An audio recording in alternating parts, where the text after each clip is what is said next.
Preposition क्या topic रखा?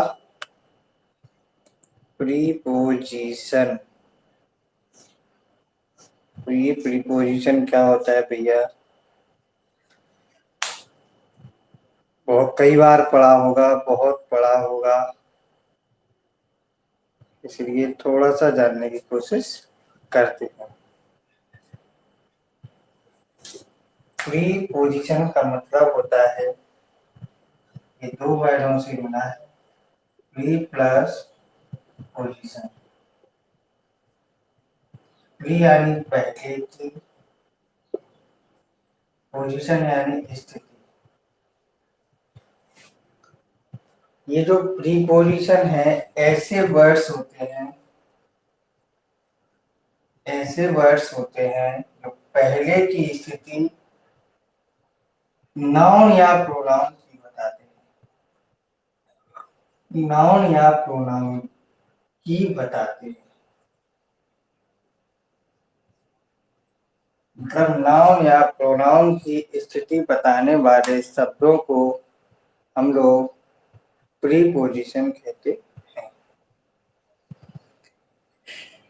Preposition का मतलब होता है किसी भी नाउन या प्रोनाउन की पहले की स्थिति जो बताए, तो सब प्रीपोजिशन कहलाने लगते हैं। याद रख लोगे?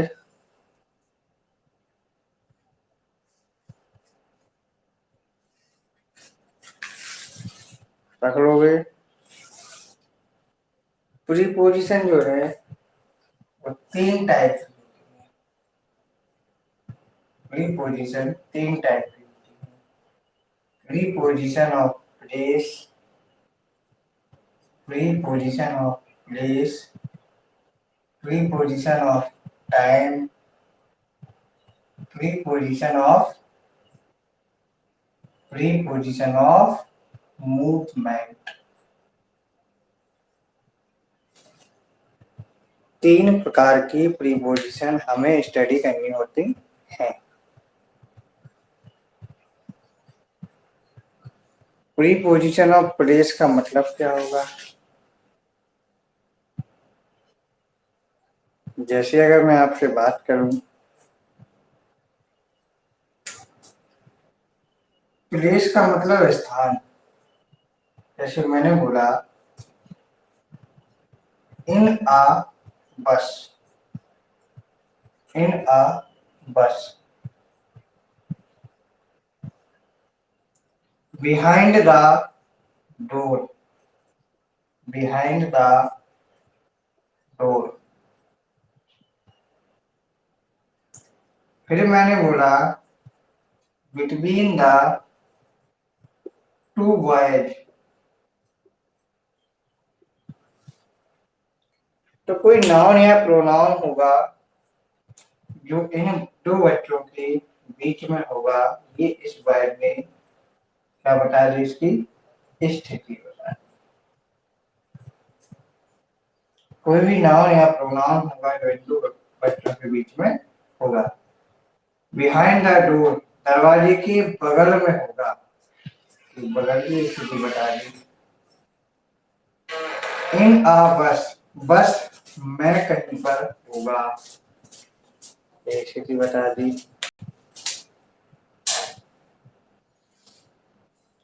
क्या समझ में आ रही है बात? क्या हमारी ये बात समझ में आपको आ गई?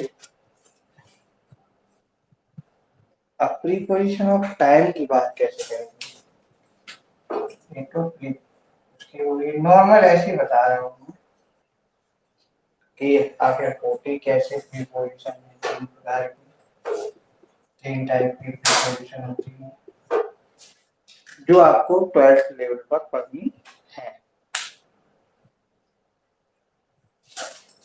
प्रीपोजिशन ऑफ टाइम की अगर आप बात करें तो कैसे आप करते हो? जैसे आप बोलते हो eight 5 o'clock in the evening, ऐसे ऐसे बोलते हो समय, आप बोलते हो समय पर काम करो, ऑन टाइम, ऑन संडे। होता है ऐसा कि नहीं? सिंस भी यूज करते हो कि नहीं? जैसे सिंस 2015,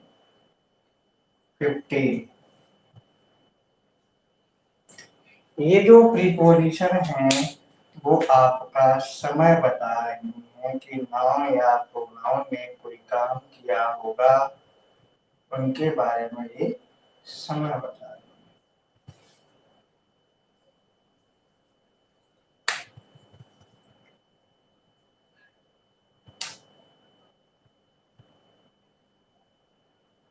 अब प्रीपोजिशन ऑफ मूवमेंट की बात करते हैं।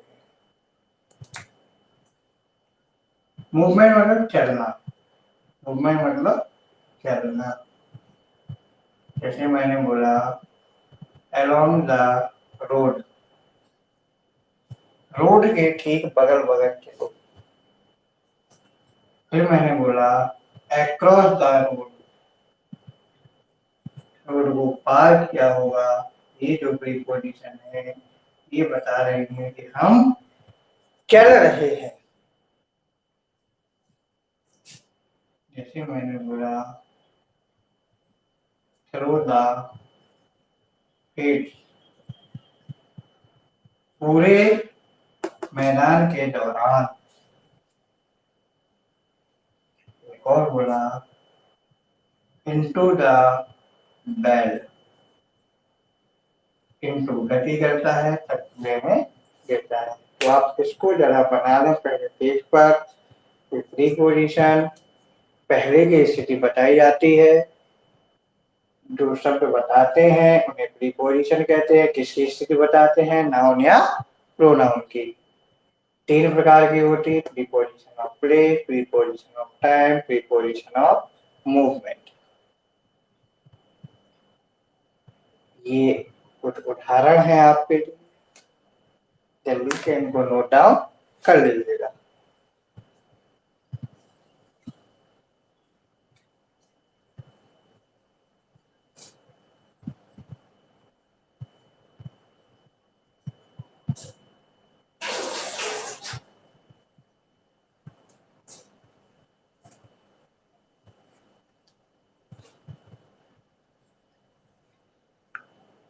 फटाफट इनको नोट डाउन कर लें बेटा।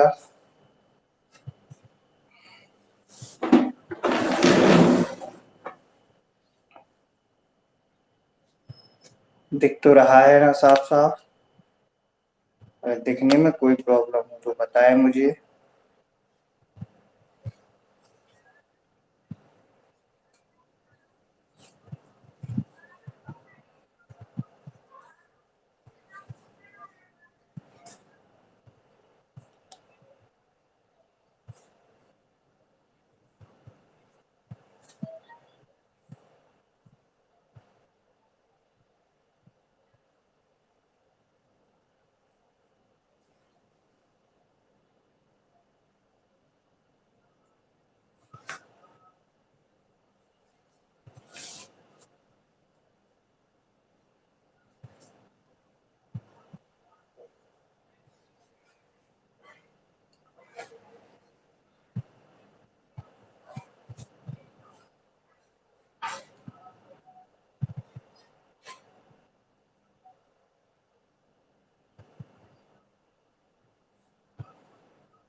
चलिए अब कुछ प्रीपोजिशन के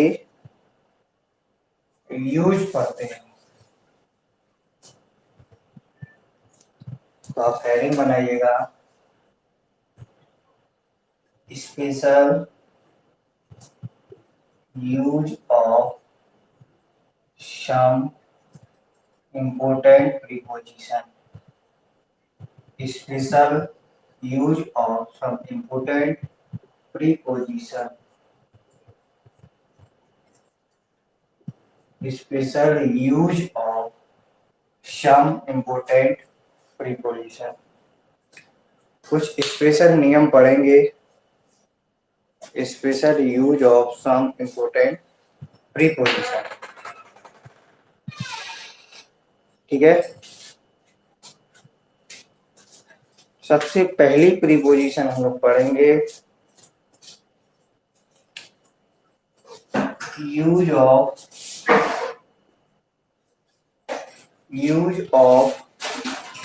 after and in. Use of after and in with respect to time. With respect to time. Use of after and in with respect to time. After का इनका यूज समय के संदर्भ में। आफ्टर और इनका यूज पढ़ रहे हैं समय के संदर्भ में। तो बिल्कुल शॉर्ट फॉर्म में लिखना है। आफ्टर का यूज जो होता है वो पास्ट टेंस में होता है और इनका यूज जो होता है वो फ्यूचर टेंस में होता है। फ्यूचर टेंस में होता है विद रिस्पेक्ट टू टाइम। ध्यान रखिए, जब समय के संदर्भ में आफ्टर और इन का यूज हो तो वो पास्ट में और फ्यूचर टेंस में होता है।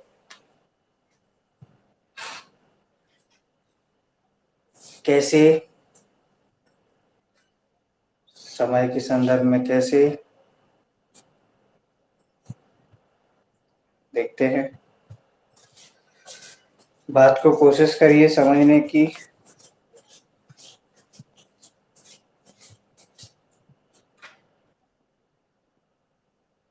चलिए,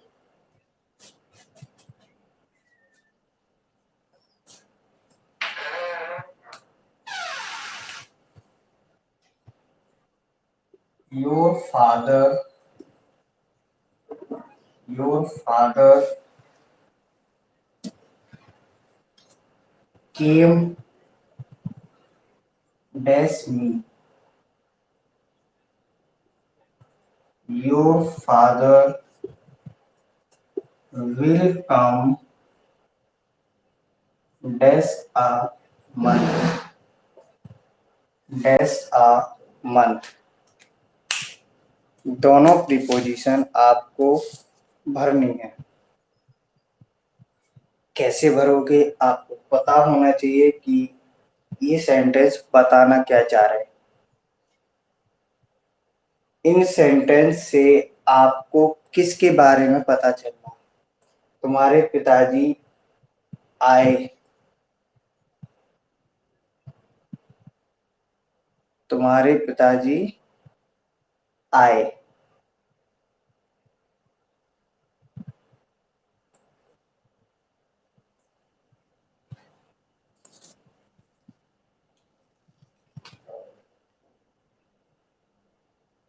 आफ्टर मी, बहुत बढ़िया, आंसर आने शुरू हो गए। मतलब मेरे बाद आए। आफ्टर मी, यहाँ पर अगर मैं मंथ भी कर देता, मी की जगह मंथ कर देता तो भी आप आफ्टर ही भरते, क्योंकि ये जो है ये पास्ट में है।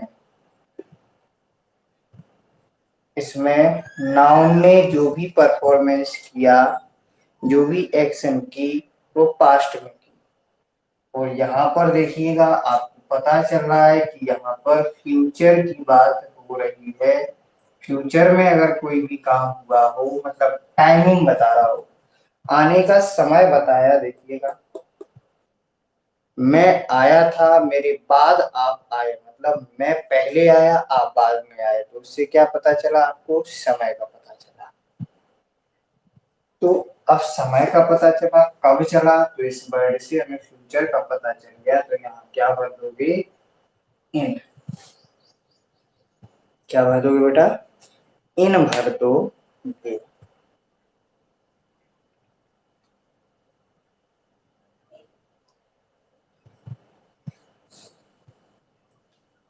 अब अगला यूज ऑफ टू।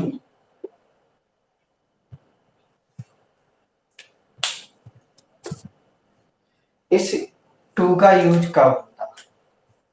टू का यूज होता है गतिशील अवस्था। गतिशील अवस्था या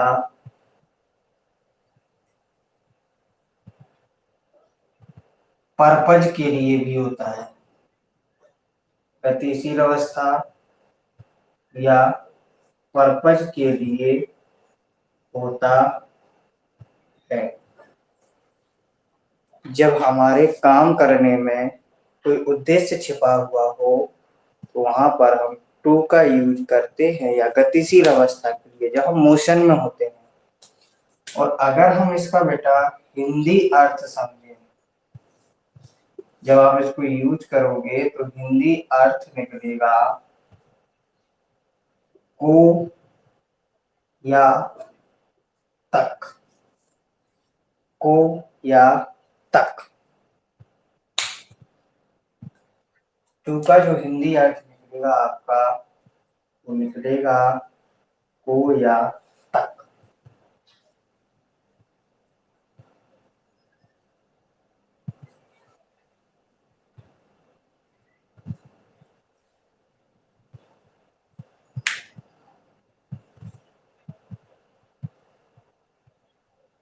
बात समझ में आ रही है? बात समझ में आ रही है?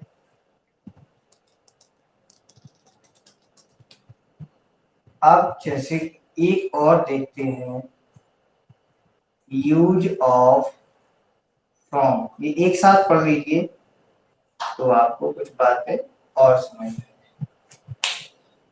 फ्रॉम का यूज हम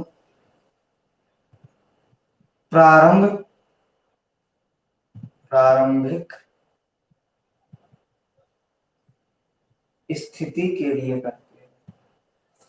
प्रारंभिक स्थिति यानी स्टार्टिंग के लिए, या इसी को ओरिजिन भी बोलते हैं। ओरिजिन के लिए भी करते हैं। और अगर का इसका हिंदी में अर्थ निकालोगे, हिंदी अर्थ, तो इसका हिंदी अर्थ से निकलता है। क्या निकलता है? इसका हिंदी अर्थ से निकलता है।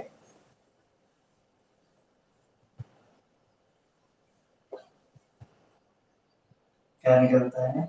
से। दोनों को एक साथ समझने की कोशिश करना। टू जो होता है वो एक, हमारा जो टू होता है वो एक निश्चित उद्देश्य बताता है। टू का प्रयोग गतिशील अवस्था के लिए होता है। हिंदी में अर्थ निकालते हो तो कोया तक होता है। फ्रॉम का यूज करते हो तो वो प्रारंभिक स्थिति बताता है। और ये starting starting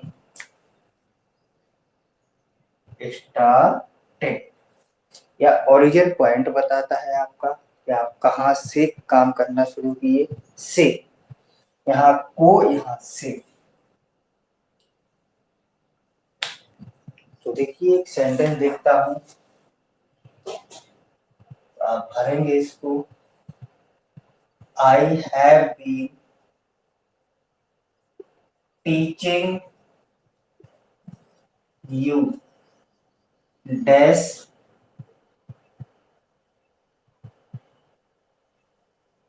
6 a.m. dash 7 a.m. I have been teaching you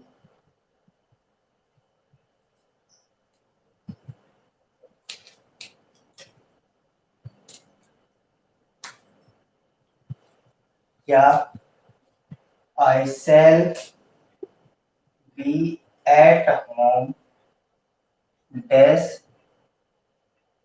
7 to 9 o'clock.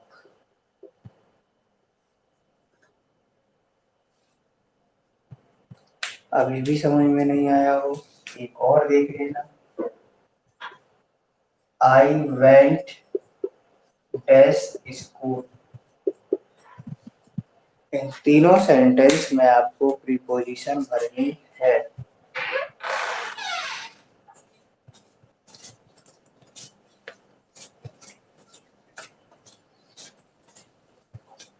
Answer आने शुरू हो गए हैं। I have been teaching you from 6 a.m. to 7 a.m. बहुत बढ़िया। I have been teaching you to 6 a.m. from 7 a.m. सृष्टि गलत है आपका।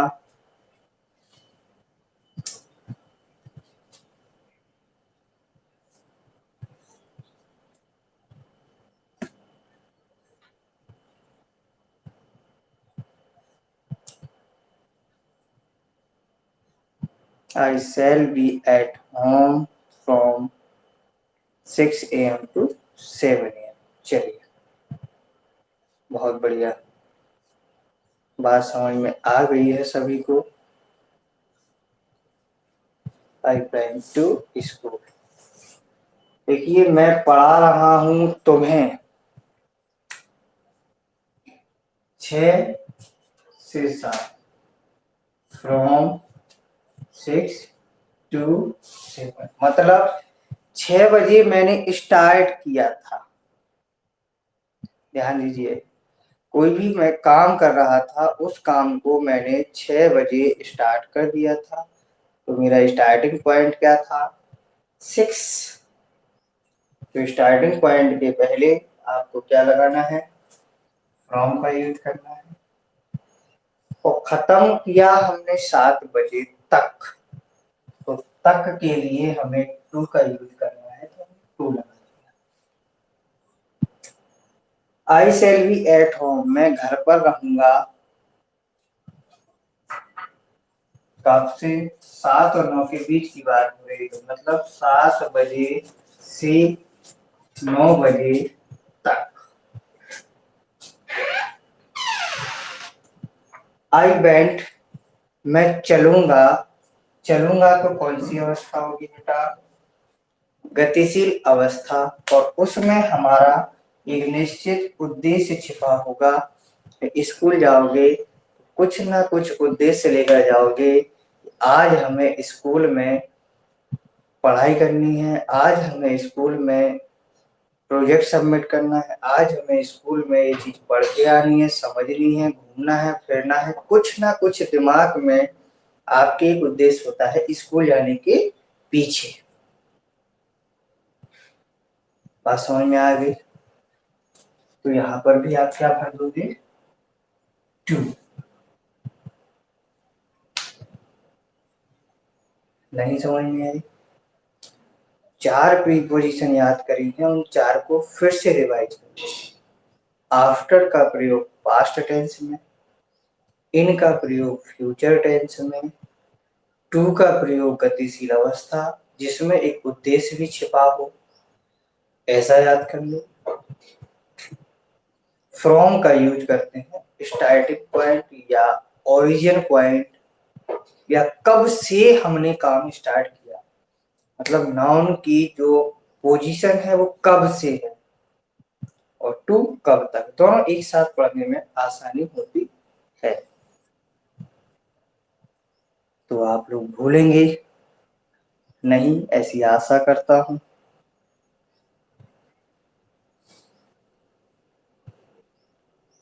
समझ में आ गया हो तो फिर आगे बढ़े बच्चे। अगर समझ गए हो तो फिर हम लोग आगे बढ़ते हैं। नोट डाउन कर लीजिएगा।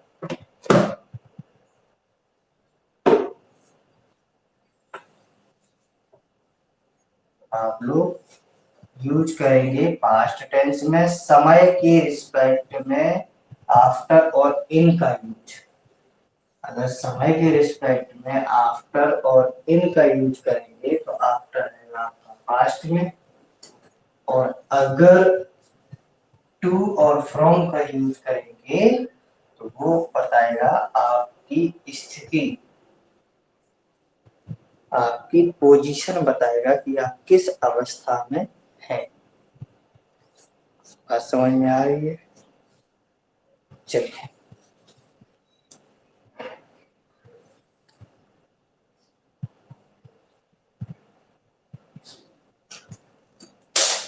अब अगला use, use of in and use of in and at.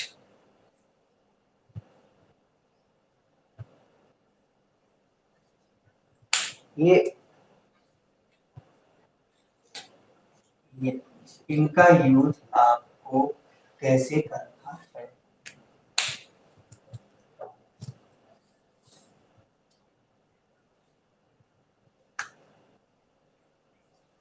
ये जो इन होता है, इनका यूज बड़े शहरों, बड़े स्थानों के लिए करते हैं। इन बड़े के लिए तो एट छोटे शहरों, छोटे स्थानों, छोटे कस्बों, छोटे ग्रामों, मतलब छोटी जगह, छोटी जगह के लिए आपको यूज करना है एट का, और बड़ी के लिए करना है किसका, इन का यूज करना है। ध्यान रखिए, छोटी जगह के लिए आपको यूज करना है एट का, और बड़ी जगह के लिए यूज करना है इन का।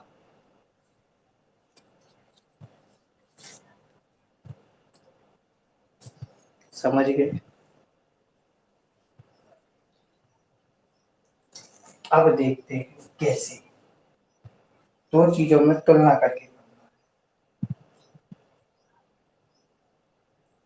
आई have been living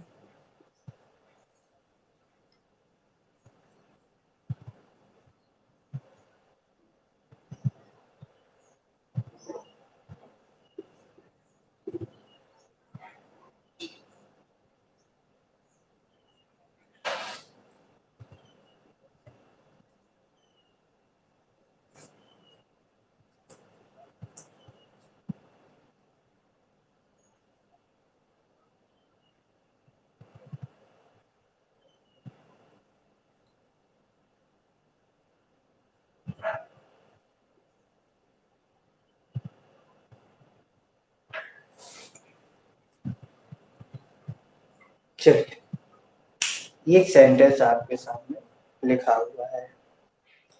I have been living dash Delhi dash Mahipalpur dash 1992। एक और सेंटेंस लिख लेते हैं। माय ब्रदर लिव्ड डैश, छोटी मोटी बात नहीं करेंगे, अमेरिका में रहता है।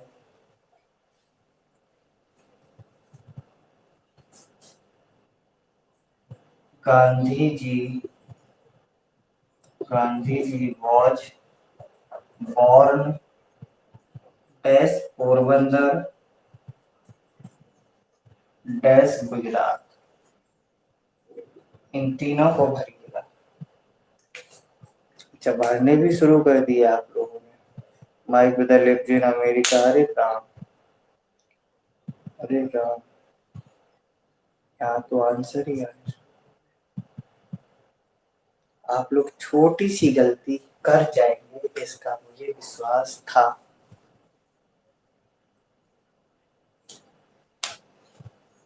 चलिए, कुछ बातें आप भूल रहे हैं, उनको हम याद दिला देते हैं।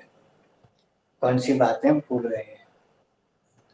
देखिए, नीचे से शुरू करते हैं। तो ऊपर तो बहस होनी है। चलिए, बहुत बढ़िया। गांधी जी वॉज बॉर्न, पैदा हुए थे। अब ये है पोरबंदर और ये है गुजरात। गुजरात बड़ा है कि पोरबंदर बड़ा है? गुजरात के अंतर्गत ही एक छोटा सा स्थान है पोरबंदर। तो गुजरात बड़ा हो गया, तो बड़े के लिए हम किसका यूज करेंगे? इनका। और छोटे के लिए किसका यूज करोगे? एट का। माई ब्रदर लिव, अमेरिका तो वैसे ही बड़ा है, तो ऑटोमेटिकली इनका यूज कर दो। अब ऊपर वाले सेंटेंस में देखो, सबसे पहले तो देखा हमने कि हैज बीन और हैव बीन का प्रयोग है, तो ये है future continuous tense. Future continuous tense. Future continuous tense में, फ्यूचर कंटीन्यूअस टेंस में समय के पहले सिंस या फॉर का यूज करते हैं। किसका करते हैं? सिंस या फॉर का यूज करते हैं। किसका यूज करते? सिंस या फॉर का।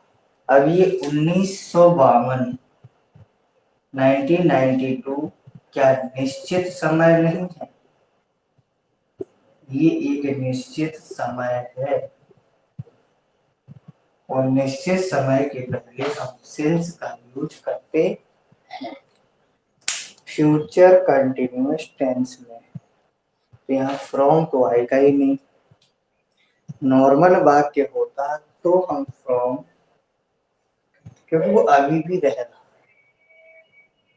अब बात करेंगे दिल्ली की और महिपालपुर की। महिपालपुर छोटी जगह है और दिल्ली बड़ी जगह है। अब आपका सेंटेंस बिल्कुल करेक्ट हो गया। अब आपका बच्चा सेंटेंस बिल्कुल करेक्ट हो गया, तो आप इसको लिख सकते हैं। करेक्ट कर लीजिएगा आपने काम।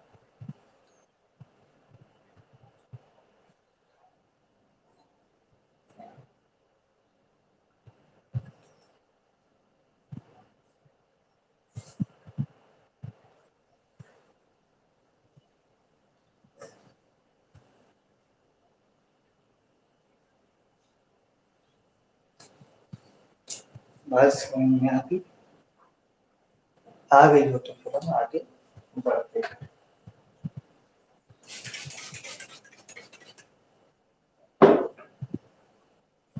ये तो थे, यहाँ लिख लीजिएगा विद रिस्पेक्ट टू पोजीशन या place. With respect to place या पोजीशन लिख लीजिएगा साथ ही साथ में। हम स्थिति बता रहे हैं कि अभी हम इनका उल्टा यूज करने वाले हैं। अब फिर से आपको हेडिंग डालनी है, use of in and at with respect to time. अभी पोजीशन के लिए था, अब टाइम के रिस्पेक्ट में यूज करना है इन और एट का। अभी तो हम स्थिति बता रहे थे, अब हम बताएंगे उसकी समय की पोजीशन। अभी प्लेस बता रहे थे, प्लेस जगह बता रहे थे छोटी और बड़ी। अब हम बताएंगे क्या? समय बताएंगे। समय कैसा होगा तो उसकी बात करेंगे।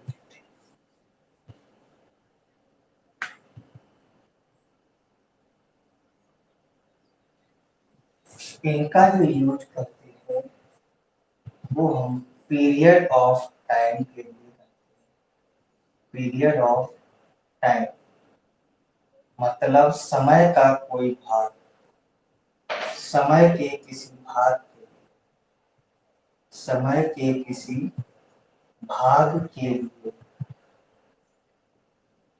और एट का प्रयोग करते हो आप point of time, point of time यानी निश्चित समय, निश्चित समय।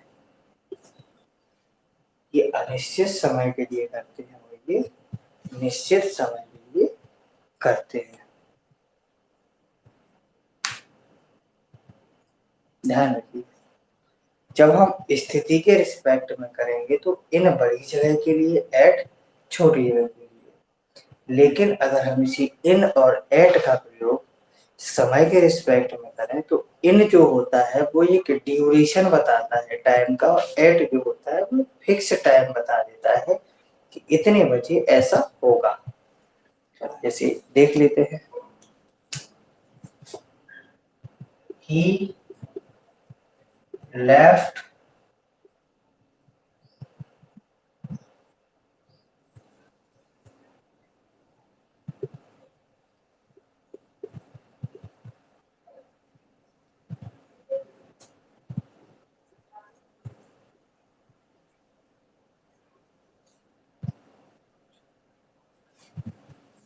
पहला सेंटेंस। दूसरा सेंटेंस,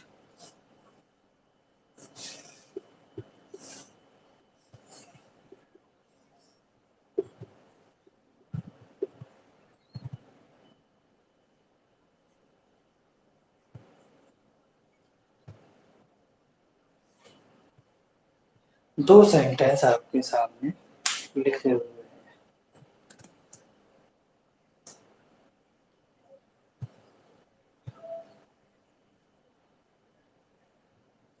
इन सेंटेंस का मतलब आप समझिएगा कैसे करोगे।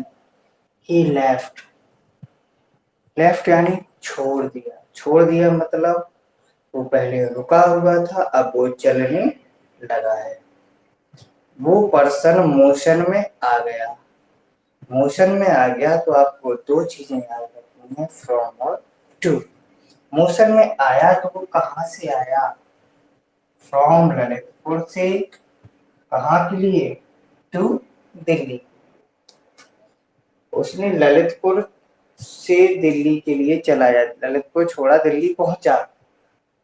7 बजते हैं घड़ी में कि नहीं, एक फिक्स टाइम होता है कि नहीं, एक फिक्स घड़ी में 7 बजते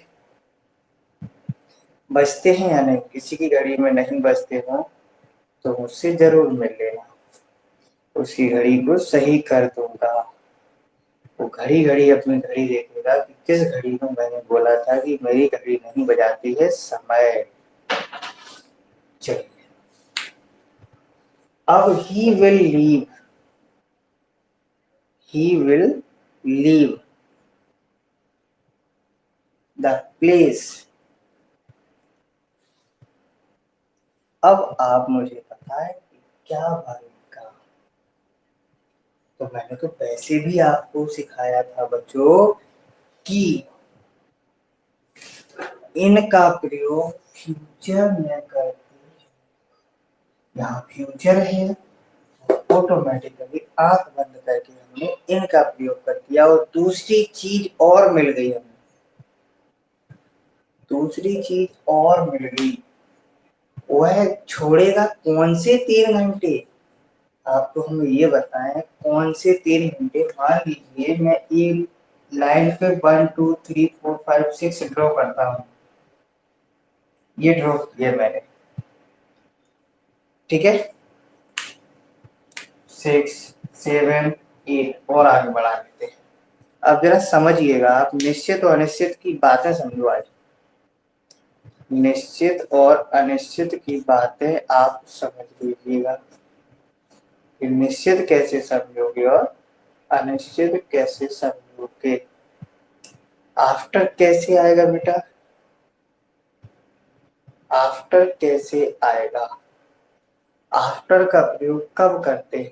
पास्ट टेंस में, जबकि ये तो फ्यूचर की बात हो रही है।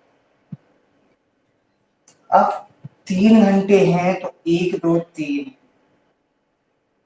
ये भी हो सकते 1 2 3, ये भी हो सकते 1 2 3, ये भी हो सकते 1 2 3, ये भी हो सकते 1 2 3, ये भी तो हो सकते 1 2 3, ये भी तो हो सकते 1 2 3, ये भी तो हो सकते। तो जो 3 की है, 3 की समस्या है, 3 घंटे, कौन से 3 घंटे? और यही बात हमने 7 बजे की करी थी। तो 7 नंबर जो है ना वो तो फिक्स होता है, ये तो फिक्स है। तो निश्चित और अनिश्चित की कहानी को आपको समझना होगा तो एक ग्राफ ड्रॉ कर लिया करें। 1944 कहीं ना कहीं आगे मिलेगा आपको, संडे मंडे कहीं ना कहीं लिखा हुआ मिलेगा, डेट कहीं ना कहीं लिखी हुई मिलेगी। बात समझ पा रहे हैं हमारी? अब निश्चित अनिश्चित का फंडा अपने दिमाग में बिठा ले कि भैया ऐसे हम ढूंढ लेंगे, जब भूल जाएंगे कभी तो। अब बताओ कोई डाउट है? ये बता रहा है पीरियड ऑफ टाइम, देखो पीरियड तो बता रहा है, देखो इन दोनों के बीच में गैप नहीं है भाई। इनकी बात कर ली उसने, 1 2 3, क्या इनमें गैप नहीं है? बीच में 2 आ गया ना, गैपिंग हो रही है कि नहीं हो रही है? पीरियड है कि नहीं है? 1 और 2, सीधी सी बात, आप समझने की कोशिश करें।